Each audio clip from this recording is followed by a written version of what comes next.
அனைவருக்கும் வணக்கம். இந்த வீடியோவில் நம்ம எதை பற்றி பார்க்க போகிறோம் அப்படின்னா, தொழிலாளர் நல வாரியம் அட்டை வச்சுருப்பீங்க, ஓகேங்களா? அதை ரினிவல் எப்படி பண்ணுறது ஆன்லைன்லே அப்படிங்கிறத பற்றி நம்ம இந்த வீடியோவில் பார்க்கலாம், ஓகேங்களா? வாங்க வீடியோக்குள்ளே போகலாம். இப்போ பார்த்தீங்க அப்படின்னா உங்கள்கிட்ட இருக்க ப்ரௌசரை ஓப்பன் பண்ணிக்கோங்க. அதில் TNUWWPன்னு போட்டுக்கோங்க. போட்டு ஃபஸ்ட்டில் வரதை கிளிக் பண்ணி உள்ளே போய்க்குங்க. உள்ளே போயிட்டீங்க அப்படின்னா உங்களுக்கு நிறைய ஆப்ஷன் இருக்கும். அதில் புதுப்பித்தல் ரினிவல் அப்படின்னு இருக்கும். அதை கிளிக் பண்ணி உள்ளே வந்துடுங்க. இதில் உங்களோட ரெஜிஸ்ட்ரேஷன் நம்பர், ஓகேங்களா? அது நீங்கள் மேலேயும் இருக்குது, உங்களுக்கு கீழே அதில் ரெஜிஸ்ட்ரேஷன் நம்பர் போட்டுக்கோங்க. உங்கள் பழைய புக்கில் இருக்கும், ஓகேங்களா? ரெஜிஸ்ட்ரேஷன் நம்பர் டைப் பண்ணிக்கோங்க. செகண்ட் வந்து இந்த பாக்ஸை டிக் பண்ணிக்கோங்க.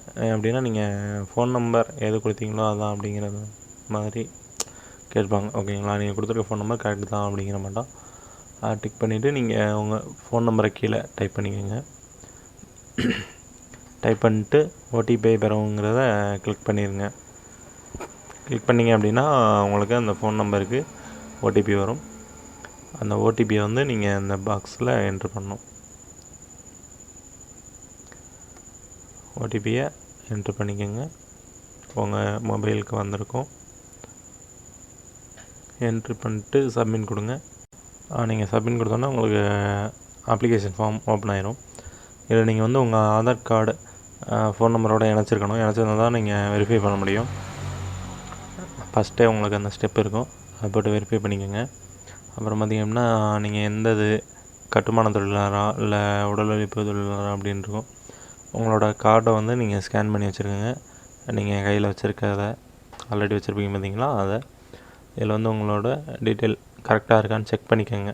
கரெக்டாக தான் ஸ்கேன் பண்ணிக்கணும்னு பார்த்துக்கோங்க. பார்த்துட்டு உங்களோட ரெஜிஸ்ட்ரேஷன் டேட்டும் போட்டிருப்பாங்க, ரினிவல் எப்போ அப்படிங்கிறதையும் போட்டிருப்பாங்க. செக் பண்ணிக்கோங்க. உங்களோட நேம் அதை ஆட்டோமேட்டிக்காக செலக்ட் பண்ணிடணும் அதிலே, ஓகேங்களா? கம்ப்யூட்டர் சிஸ்டம் அப்படிங்கிறதுனால. அப்புறம் வந்து பார்த்திங்கன்னா டைட்டில் அப்பாவோட நேம் இல்லை ஹஸ்பண்ட் நேம் அப்படி கொடுக்குற மாட்டோம் இருக்கும். அதில் நீங்கள் வந்து ஜென்ஸாக இருக்கீங்கன்னா அப்பா நேம் கொடுத்துங்க. லேடிஸ் இருக்காங்க அப்படின்னா கல்யாணம் ஆயிடுச்சுன்னா ஹஸ்பண்ட் நேம் கொடுத்துக்கலாம். அப்பா நேம் என்ட்ரு பண்ணிக்கோங்க. அது ஆல்ரெடி இருக்கும், ஓகேங்களா? அப்புறம் பார்த்திங்க அப்படின்னா ஃபோன் நம்பர், ஜெண்டர் செலக்ட் பண்ணிக்கோங்க. அப்புறம் பார்த்திங்கன்னா டேட் ஆஃப் பர்த் செலக்ட் பண்ணிக்கோங்க. சைடில் உங்களுக்கு எத்தனை வயசு அப்படிங்கிறது வந்துடும். ஆல்ரெடி காலில் இருந்துச்சு அப்படின்னா அது அப்படியே இருக்கும். உங்களுக்கு வயதுக்கான சான்று அப்லோட் பண்ண சொல்லுவாங்க. உங்கள்கிட்ட இருக்க சர்டிஃபிகேட்டை செலக்ட் பண்ணி அப்லோட் பண்ணிக்கோங்க. இதில் வந்து பார்த்திங்கன்னா உங்களுக்கு நிறையா சர்டிஃபிகேட் கொடுத்துருப்பாங்க. இதில் எதுவும் இல்லை அப்படின்னா மெடிக்கல் சர்டிஃபிகேட் வாங்கிக்கோங்க டாக்டர்கிட்ட, ஓகேங்களா?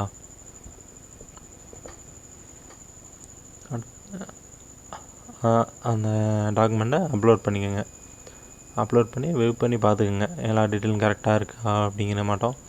அடுத்து மதம் அதை போட்டுக்கோங்க. ஹிந்து, முஸ்லீம், கிறிஸ்டின் அதெல்லாம் இருக்கும்.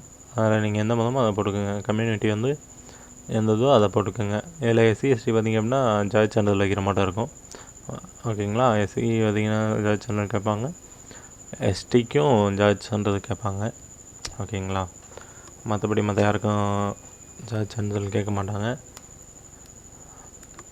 உங்களுக்கு ஜாதி சான்றிதழ் இல்லை அப்படின்னா உங்களுக்கு கீழே டிஸ்கிரிப்ஷனில் பார்த்தீங்கன்னா ஒரு ஃபார்மோட லிங்க் இருக்கும். நீங்கள் அந்த ஃபார்ம் வந்து ஃபில் பண்ணி கூட நீங்கள் அப்லோட் பண்ணலாம், எஸ்சி எஸ்டியாக இருந்தால் மட்டும்.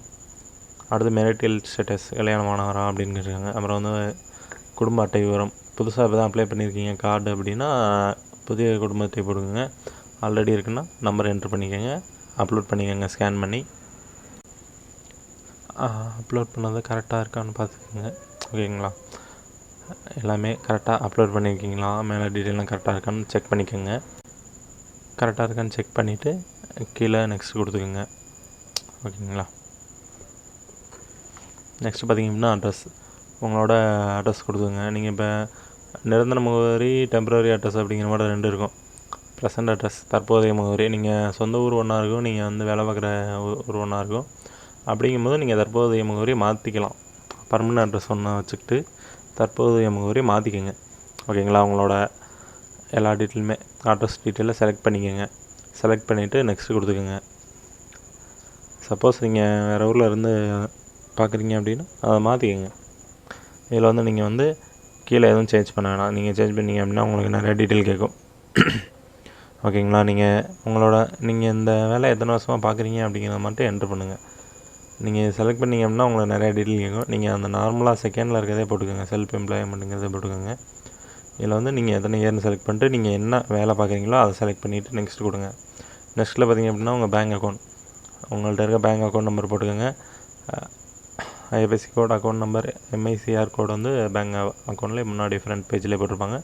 ஸ்கேன் பண்ணி அப்லோட் பண்ணிக்கோங்க. அப்லோட் பண்ணிட்டு நெக்ஸ்ட் கொடுத்தீங்க அப்படின்னா உங்களுக்கு கடைசி ஸ்டெப்புக்கு வந்துடும். ஓகேங்களா. கடைசி ஸ்டெப்னால் மற்ற விவரங்கள், நாமினி போடுறது, குடும்ப உறுப்பினர் எத்தனை பேர் அப்படிங்கிற டீட்டெயிலாம் இதில் தான் நம்ம கொடுக்க போகிறோம். ஓகேங்களா. அவங்க குடும்ப உறுப்பினர்கள், அவங்களோட நேமு, இவங்க ஜெண்டர், அப்புறம் பார்த்திங்கன்னா டேட் ஆஃப் பர்த், இவங்களுக்கு என்ன வேணும், அவங்களுக்கு கல்யாணம் ஆகிடுச்சா ஆகலையா அப்படிங்கிறத செலக்ட் பண்ணுற மாதிரி இருக்கும். சப்போஸ் வந்து ஹஸ்பண்ட் அண்ட் ஒய்ஃப் 2 பேருமே ஒர்க் பண்ணுறாங்க அப்படின்னா செலக்ட் பண்ணி அவங்க என்ன வேலை பார்க்குறாங்க, எங்கே பார்க்குறாங்க அப்படிங்கிற செலக்ட் பண்ணிக்கோங்க. ஓகேங்களா. இப்போ மேலே நேம் என்ட்ரு பண்ணிங்கன்னா அவங்க என்ன உறவு, அவங்களுக்கு என்ன வேணும் அப்படிங்கிற மட்டும் செலக்ட் பண்ணிக்கோங்க. நாமினி டீட்டெயில் கண்டிப்பாக போட்டாகணும். ஓகேங்களா. 18 வயசுக்கு மேலே இருக்கவங்க போட்டிங்க அப்படின்னா அவங்களோட டீட்டெயில் ஃபுல்லாமே போட்டுக்கோங்க. 18 வயசு கீழே இருக்கவங்க போட்டிங்க அப்படின்னா கார்டியன் அப்படின்னு இன்னொரு டேப் ஓப்பன் ஆகும். ஓகேங்களா. அதில் நீங்கள் ஃபில் பண்ணுற மாதிரி இருக்கும். அடுத்து ஃபோட்டோ அப்லோட் பண்ணிக்கோங்க. குறிப்பிட்ட கேபி இது கொடுத்துருப்பாங்க, அதுக்கேற்ற மாதிரி அப்லோட் பண்ணிக்கோங்க. சிக்னேச்சர் பண்ணிக்கோங்க. ஆதார் கார்டு அப்லோட் பண்ணிக்கோங்க. அடுத்து வந்து பார்த்திங்கன்னா லைவ் ஃபோட்டோ. ஓகேங்களா. கார்டு யாருதோ அவங்கள நேரில் நிற்க வச்சு ஃபோட்டோ எடுக்கணும். பேக்ரவுண்டில் எதுவும் இல்லாத மாட்டம் பார்த்துக்குங்க, ப்ளைனாக இருக்க மாட்டம் பார்த்து நீங்கள் ஃபோட்டோ எடுத்துக்கோங்க. இப்போ பார்த்திங்க அப்படின்னா இது ப்ரிவ்யூ பேஜ் அப்படின்னு சொல்லுவாங்க. இதில் பார்த்திங்க அப்படின்னா நீங்கள் என்ட்ரு பண்ண டீட்டெயிலெலாம் கரெக்டானு பார்த்துக்குங்க. ரெனியூவலுக்கு தான் பண்ணுறோம். நீங்கள் அப்லோட் பண்ணியிருக்கிறது மற்றபடி நீங்களாம் என்ட்ரு பண்ண டீட்டெயில் எல்லாமே கரெக்டாக இருக்கான்னு பார்த்துக்குங்க. அது ஆட்டோமேட்டிக்காக செலக்டில் வந்தது, அதை அப்படியே விட்டுருங்க, அதை சேஞ்ச் பண்ண முடியாது. ஓகேங்களா. உங்களோட டீட்டெயிலாம் கரெக்டாக இருக்கான்னு செக் பண்ணிக்கோங்க. அப்லோட் பண்ண டாக்குமெண்ட் கரெக்டாக இருக்கான்னு பார்த்துக்குங்க. ஏன் அப்படின்னா டாக்குமெண்ட் தப்பாக அப்லோட் பண்ணியிருந்தீங்கன்னா உங்களுக்கு ரிஜெக்ட் பண்ணிடுவாங்க. ரிஜெக்ட் பண்ண மாட்டாங்க, ரிட்டன் அனுப்பிச்சிடுவாங்க. நீங்கள் திருப்பி அது என்ன கரெக்ஷனோ அதை பார்த்து அப்ளை பண்ணுற மாதிரி இருக்கும். ஓகேங்களா. டாக்குமெண்ட்லாம் கரெக்டாக இருக்கான்னு பார்த்துக்குங்க.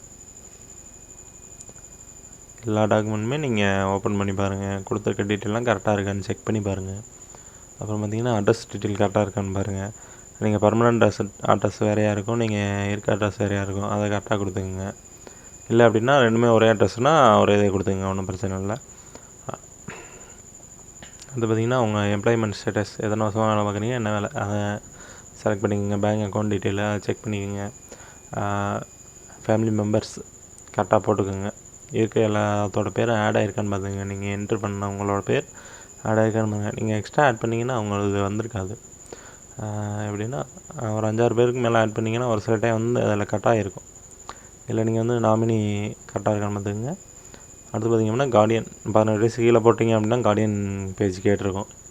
அடுத்து ஃபோட்டோ, லைவ் ஃபோட்டோ பக்கத்தில் பார்த்திங்கன்னாவே உங்களுக்கு இந்த ஃபோட்டோ எப்போ எடுத்தீங்க அப்படிங்கிறது வந்துடும்.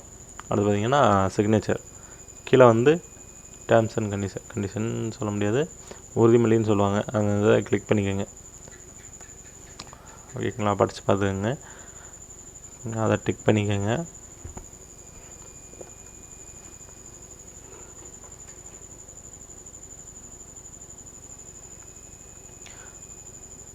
நீங்கள் இதில் எதுவும் தப்பாக டீட்டெயில் கொடுத்துருக்கீங்க, இல்லை அவங்க வந்து கவர்மெண்ட் வேலையில் இருக்காங்க, வேறு வேலையில் இருக்காங்க, ப்ரைவேட்டில் அப்படிங்கும்பொழுது நீங்கள் கொஞ்சம் பார்த்து அப்ளை பண்ணுங்கள்.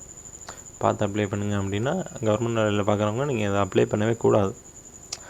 ஓகேங்களா. சப்மிட் கொடுத்தீங்க அப்படின்னா அடுத்து உங்களுக்கு ஒரு ப்ரிவ்யூ பேஜ், நீங்கள் கொடுத்துருக்க டீட்டெயிலாம் கொஞ்சம் எப்படின்னா அவங்களுக்கு வேணுங்கிறத மட்டும் செக் பண்ணிக்க சொல்லுவாங்க.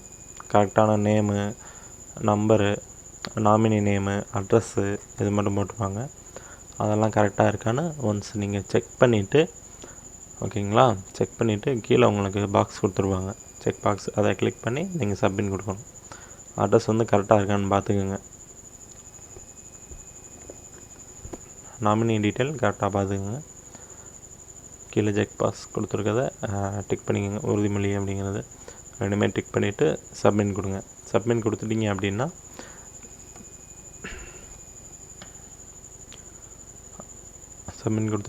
உங்களுக்கு ஒரு அப்ளிகேஷன் நம்பர் ஜென்ரேட் ஆகும். ஓகேங்களா. இதை நீங்கள் காப்பி பண்ணிக்கோங்க, இல்லை அப்படின்னா ஸ்க்ரீன்ஷாட் எடுத்துக்கலாம், பிரிண்ட் எடுத்து வச்சுக்கலாம். ஓகேங்களா. இதை காப்பி பண்ணிக்கோங்க. காப்பி பண்ணிவிட்டு நீங்கள் என்ன பண்ணால் அந்த விண்ணப்பத்தின் நிலை அப்படின்னு இருக்கும் பாருங்கள்,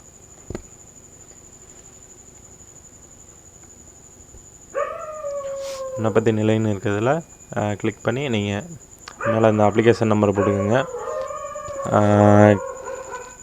கீழே பார்த்தீங்க அப்படின்னா உங்களோட ஃபோன் நம்பர் போட்டு சப்மிட் கொடுங்க. சப்மிட்டில் சர்ச் கொடுங்க. சர்ச் கொடுத்தீங்க அப்படின்னா உங்களோட அப்ளிகேஷன் எந்த ஸ்டேட்டஸில் இருக்குது அப்படிங்கிறது உங்களுக்கு காமிச்சிடும். ஓகேங்களா? அப்ளிகேஷன் சப்மிட் பண்ணியிருக்கீங்க, அடுத்து அப்ரூவல் போடுவாங்க. அப்ரூவல் போடுறது, அடுத்து எதுவும் கரெக்ஷன் வந்துச்சாலுமே உங்களுக்கு இந்த ஸ்டெப்பில் காமிச்சிடுவாங்க. ஓகேங்களா? நீங்கள் இதை வந்து அடிக்கடி செக் பண்ணி பார்த்துக்கலாம். இல்லை அப்படின்னா கூட உங்களுக்கு வந்து ஃபோனுக்கு மெசேஜ் அனுப்பிச்சுட்ருவாங்க. ஓகேங்களா? உங்கள் ஃபோனுக்கு பார்த்தீங்க அப்படின்னா மெசேஜ் அனுப்பிச்சுட்ருப்பாங்க. இதை அடுத்த ஸ்டெப் போகும்போது உங்களுக்கு ஆட்டோமேட்டிக்காக மெசேஜ் வந்துக்கிட்டே இருக்கும். கரெக்டாக செக் பண்ணி நீங்கள் ரிட்டன் அப்ளிகேஷன் வந்துருச்சுன்னா கரெக்டாக போட்டுக்கோங்க. ரிட்டன் அப்ளை பண்ணிட்டீங்க அப்படின்னா சீக்கிரமாகவே ரெனியூவல் பண்ணிடுவாங்க. மேலும் இது போன்ற வீடியோ பார்க்க சேனலை சப்ஸ்கிரைப் பண்ணுங்கள். உங்களுக்கு தெரிஞ்ச நண்பர்களுக்கு ஷேர் பண்ணுங்கள். ஓகேங்களா? நன்றி, வணக்கம்.